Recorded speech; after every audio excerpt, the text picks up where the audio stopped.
Good morning students. जैसा कि आप सभी जानते हैं कि हम लोगों ने ये डिस्कस कर रहे हैं MCQ सीरीज़, और इससे पहले भी हम लोग एक वीडियो इसकी रिकॉर्ड कर चुके हैं। उसमें हमने डिस्कस किया था फ्लूइड प्रॉपर्टीज़ और प्रेशर मेजरमेंट को लेकर। आज हमारा टॉपिक है fluid flow, fluid dynamics and flow through pipes. आपके जो सेमेस्टर एग्ज़ाम है जो आने वाले हैं, ये उसको देखते हुए हमने इस सीरीज़ को स्टार्ट किया है, और ये बहुत यूज़फुल रहेगी specially for diploma and BTech student both. तो आइए हम लोग आज का जो क्विज़ है वो देखते हैं, उसके क्या आंसर होंगे, उनका एक्सप्लेनेशन क्या होगा। तो हम लोग स्टार्ट करते हैं। इसमें देखिए पहला क्वेश्चन है, the flow in pipe is turbulent if Reynold number is equal to 2500, equal to 2000, more than 4000 और लेस देन 2000। यानी कि जो पाइप में फ्लो हो रहा है वो कब टर्बुलेंट होगा, उसके लिए रेनॉल्ड नंबर की वैल्यू कितनी होनी चाहिए। तो देखिए एक चीज़ तो ये समझ लीजिए कि रेनॉल्ड नंबर जो है वो दो फोर्सेस के बीच रेशियो है, इनर्शिया फोर्स और विस्कस फोर्स, और ये एक डायमेंशनलेस नंबर होता है। जनरली पाइप फ्लो के केस में इसका जो हम फार्मूला लिखते हैं, हम लोग जैसे डिस्कस भी कर चुके हैं अपनी थ्योरी क्लासेस में, Reynold number is equal to rho v d upon mu. यहाँ रो फ्लूइड की डेंसिटी है, वी वेलोसिटी है, डी पाइप का डायमीटर है, म्यू विस्कोसिटी है। तो जनरली पाइप के केस में रेनॉल्ड नंबर जो होता है, अगर वो 2000 से कम है तो फ्लो लेमिनार माना जाता है, 4000 से ज़्यादा है तो टर्बुलेंट, और 2000 से 4000 के बीच ट्रांजिशन फेज होता है। तो इस क्वेश्चन में जो इसका करेक्ट आंसर होगा वो है ऑप्शन सी, कि Reynold number is more than 4000। Next question, Reynold number is the ratio of inertia force. अभी हमने डिस्कस किया कि रेनॉल्ड नंबर क्या है, वो दो फोर्सेस का रेशियो है, इनर्शिया फोर्स और विस्कस फोर्स। तो option a is correct. Third question is, A study uniform flow is through. यानी कि एक स्टडी और यूनिफॉर्म फ्लो होगा, वो कब होगा, उसके लिए कंडीशंस दी हुई है कि a long constant diameter pipe at decreasing flow rate. यानी कि एक बहुत लंबा और कांस्टेंट डायमीटर का पाइप है और उसमें फ्लो रेट डिक्रीज कर रहा है, या एक लॉन्ग और कांस्टेंट डायमीटर का पाइप है कांस्टेंट फ्लो रेट पे, या एक एक्सपेंडिंग पाइप है यानी जिसका डायमीटर एक्सपेंड कर रहा है कांस्टेंट फ्लो रेट के साथ, और एक एक्सपेंडिंग पाइप है विद डिक्रीजिंग फ्लो रेट। देखिए आंसर आपके सामने है स्क्रीन पर, लेकिन इसके लिए कंसेप्ट समझ लीजिए। स्टडी फ्लो और यूनिफॉर्म फ्लो क्या होते हैं और इनके कॉम्बिनेशन में क्या होगा। स्टडी फ्लो ऐसा फ्लो होता है जिसमें जो फ्लूइड की प्रॉपर्टीज़ हैं, लाइक प्रेशर है, डेंसिटी है, वेलोसिटी है, ये किसी दिए हुए पॉइंट के लिए टाइम के साथ चेंज नहीं होती, किसी दिए हुए पॉइंट के लिए। ये मेन इसमें पॉइंट याद रखने का कि किसी फॉर ए पर्टिकुलर पॉइंट और for a given point fluid properties do not change with time. जबकि यूनिफॉर्म फ्लो में क्या है कि जो फ्लूइड की प्रॉपर्टी है, स्पेशली वेलोसिटी, वो किसी दिए हुए टाइम के लिए, for a given time, space के रेस्पेक्ट में या जो फ्लो की लेंथ है उसमें आपकी चेंज नहीं होती। तो जनरली अगर आपका पाइप कांस्टेंट डायमीटर का है और उसमें कोई बैंड नहीं है, ये चीज़ ध्यान रखने की, क्योंकि वेलोसिटी क्या है, एक वेक्टर क्वांटिटी है। अगर पाइप में कोई बैंड होगा और वो यूनिफॉर्म डायमीटर का भी हो तो भी वेलोसिटी में चेंज आ जाएगा, क्योंकि डायरेक्शन चेंज होगी।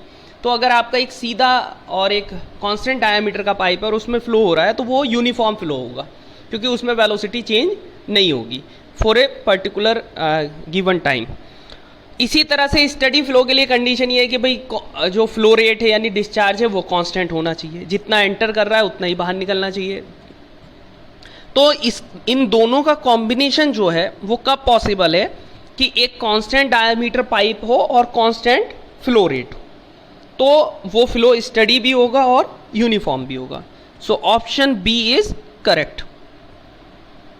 Next question is, continuity equation deals with the law of conservation of. कि कंटिन्यूटी इक्वेशन जो कंजर्वेशन के किस लॉ पर आधारित है।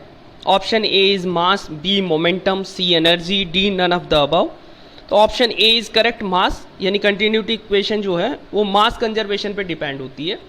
कि किसी पाइप फ्लो में जितना मास पर सेकेंड एंटर कर रहा है उतना ही मास पर सेकेंड बाहर निकलेगा या उतना ही मास फ्लो रेट बाहर आएगा। Next question is Bernoulli equation assume that, कि बर्नौली इक्वेशन की जो अजम्पशन है उसमें क्या क्या है कि fluid is non viscous, flow is study, flow is along the steam line, all of the above. तो देखिए इसका ऑप्शन डी करेक्ट है, यानी बर्नौली इक्वेशन के लिए अजम्पशन ये है, पहली अजम्पशन तो ये है कि फ्लूइड जो है वो नॉन विस्कस होना चाहिए, यानी विस्कोसिटी ऑलमोस्ट नेग्लिजिबल होनी चाहिए। दूसरा फ्लो इज स्टडी, यानी फ्लो स्टडी होना चाहिए, यानी फ्लो प्रॉपर्टीज़ हैं या फ्लूइड की जो प्रॉपर्टीज़ हैं वो टाइम के साथ चेंज नहीं होनी चाहिए किसी दिए हुए पॉइंट के लिए। Flow is along the steam line, flow steam line के अलोंग होना चाहिए। तो ये सभी इसकी बर्नौली इक्वेशन की अजम्पशंस हैं, तो option D will be the right answer. Next question, Bernoulli equation deals with the law of conservation of, यानी Bernoulli equation law of conservation पर आधारित है, mass, momentum, energy, none of the above. तो right answer is और energy, यानी Bernoulli equation energy conservation के सिद्धांत पर आधारित है। एनर्जी कंजर्वेशन का सिद्धांत आपने कई बार पढ़ चुके हैं थर्मोडायनेमिक्स में भी, कि energy neither be created nor be destroyed but convert from one form to another form, यानी एनर्जी को ना तो आप नष्ट कर सकते हैं ना क्रिएट या उत्पन्न कर सकते हैं, एक फॉर्म से दूसरी फॉर्म में बदल सकते हैं। तो बर्नौली इक्वेशन में बेसिकली हम तीन तरह की एनर्जी डील करते हैं, पोटेंशियल एनर्जी, प्रेशर एनर्जी और काइनेटिक एनर्जी। तो जो फ्लो होता है उसमें एक एनर्जी दूसरी एनर्जी में कन्वर्ट कर सकती है, बट बर्नौली की जो इक्वेशन है उसके अकॉर्डिंग किसी भी पॉइंट पर जो टोटल एनर्जी है उसका जो सम होगा वो कांस्टेंट रहेगा। Next question is total head of a liquid particle in motion is the sum of, यानी कि जो टोटल हेड है उसको हम लिक्विड के पार्टिकल का उसको हम कैसे लिख सकते हैं। तो ऑप्शन दिए हुए हैं potential head and kinetic head, kinetic head and pressure head, potential head and pressure head, और option D is potential head, kinetic head and pressure head. देखिए जैसे मैंने अभी आपसे बताया कि बर्नौली इक्वेशन में जो कोई फ्लूइड पार्टिकल होता है या जो फ्लूइड फ्लो कर रहा है कोई भी, उसकी जो एनर्जी है वो प्रेशर एनर्जी, काइनेटिक एनर्जी और पोटेंशियल एनर्जी, ये हम लोग काउंट करते हैं। तो इन्हीं के बेस पे हेड बनाए जाते हैं। बेसिकली जो ये एनर्जी होती है, ये हेड जो है वो एनर्जी पर यूनिट वेट है, यानी उसको हमने लिक्विड के वेट से डिवाइड किया हुआ है। तो उसी के बेस पे ये पोटेंशियल हेड, काइनेटिक हेड और प्रेशर हेड में कन्वर्ट हो जाता है। तो जो टोटल हेड होगा वो इन तीनों का सम होगा। So option D is correct. Next is pitot tube is used to measure velocity at a point, pressure, discharge, viscosity. So option A is correct, velocity at a point। देखिए pitot tube क्या है, ये Bernoulli के principal पे काम करती है। जैसे अभी हमने बात की, बर्नौली का प्रिंसिपल क्या है कि जो टोटल एनर्जी है वो फ्लो के दौरान किसी भी पॉइंट पर वो कांस्टेंट रहती है, उसका जो सम है वो कांस्टेंट रहेगा, एक एनर्जी दूसरी एनर्जी में भले से कन्वर्ट हो जाए।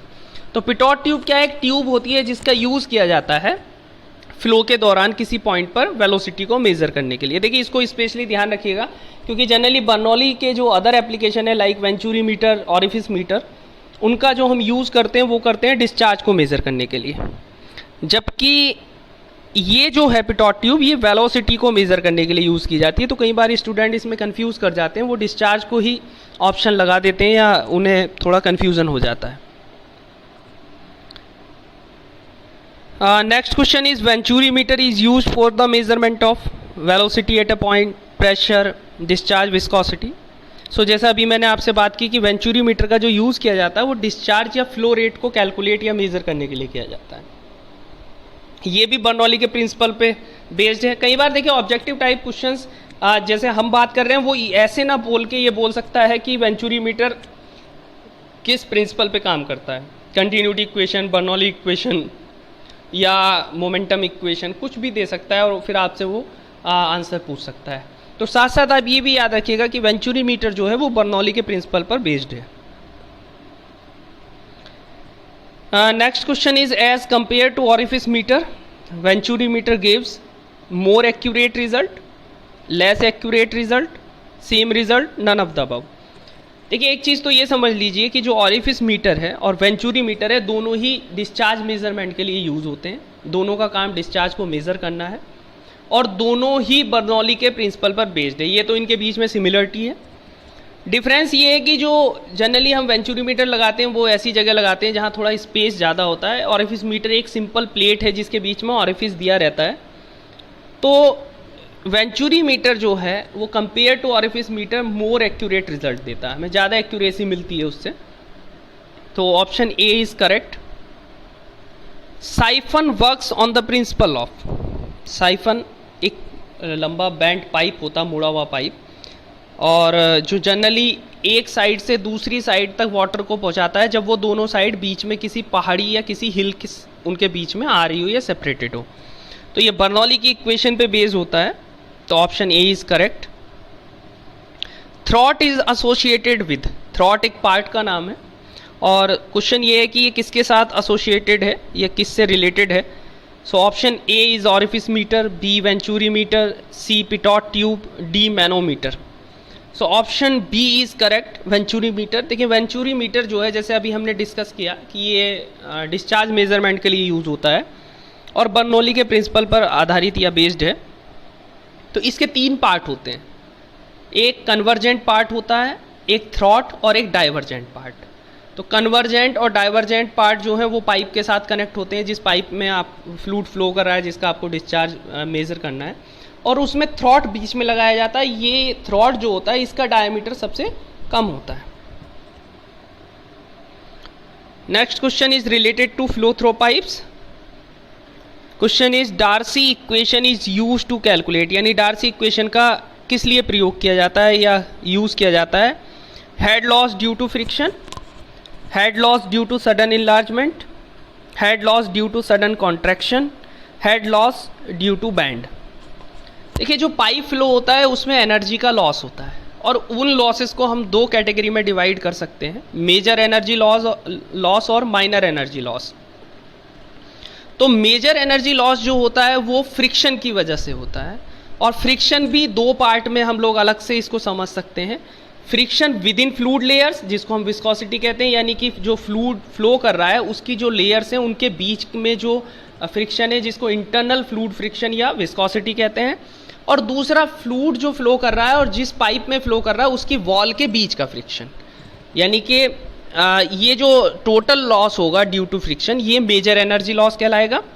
और इसके अलावा जो एनर्जी लॉसेस हो सकते हैं वो पाइप अगर अचानक से इनलार्ज हो गया, छोटा पाइप किसी बड़े डायमीटर के पाइप के साथ कनेक्ट हो गया तो सडन कॉन्ट्रैक्शन हो जाएगा, सडन इनलार्जमेंट हो जाएगा। बड़े डायमीटर का पाइप अगर छोटे पाइप के साथ कनेक्ट हो गया सडन कॉन्ट्रैक्शन हो जाएगा। कहीं पर पाइप में बैंड आ गया उसकी वजह से कुछ एनर्जी लॉस होता है।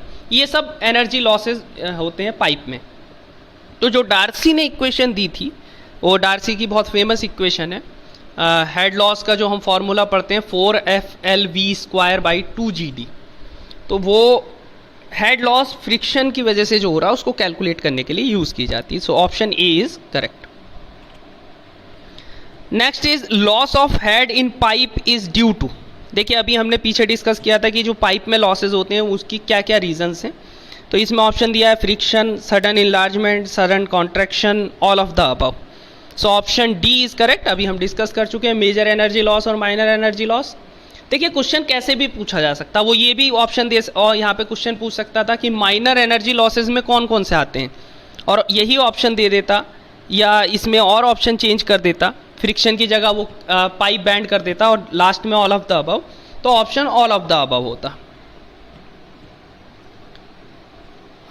Next question is in actual value of coefficient of discharge is always greater than 1, less than 1, equal to 1, 0। देखिए कोफिशिएंट ऑफ डिस्चार्ज एक कोफिशिएंट है और ये रेशियो होता है एक्चुअल डिस्चार्ज और थियोरेटिकल डिस्चार्ज के बीच। जो थियोरेटिकल डिस्चार्ज है जो हम फॉर्मूले से कैलकुलेट करते हैं, और जो एक्चुअल में जिस एपरेटस से हम डिस्चार्ज मेजर कर रहे हैं वहाँ कितना डिस्चार्ज हो रहा है। तो जनरली हमेशा CD या कोफिशिएंट ऑफ डिस्चार्ज की वैल्यू 1 से कम आती है, यानी एक्चुअल में जो डिस्चार्ज आएगा वो हमेशा थियोरेटिकल से कम रहेगा। आइडियल केस में एक्चुअल डिस्चार्ज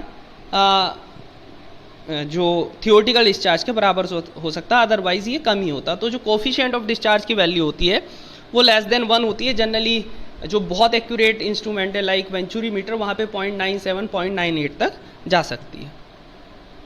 तो ये आज की हमारी एक क्वेश्चन सीरीज थी MCQ विद एक्सप्लेनेशन। उम्मीद है आप लोगों को इससे आपके एग्ज़ाम के जो प्रिपरेशन है उसमें मदद मिलेगी। Thank you.